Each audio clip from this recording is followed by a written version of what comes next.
Hai, what's up guys? Hari ni kita nak masak tom yum ayam. Jom kita tengok bahan-bahannya. Okay, first kita potong bawang. Saya guna bawang besar. And then tomato.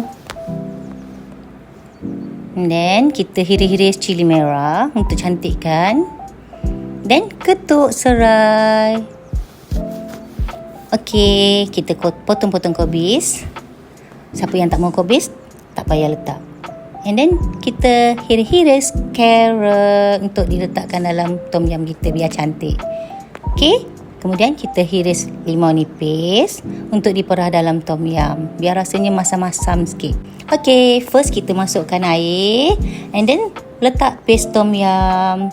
Letak berapa banyak yang kita nak, ikut suka hati. Okay, lagi banyak lagi sedap. And then masukkan ayam. Kemudian kita masukkan carrot, kobis, tomato, okey, bawang besar, cili merah. Last sekali kita perahkan limau. Jangan lupa serai kita kena letak juga, okey?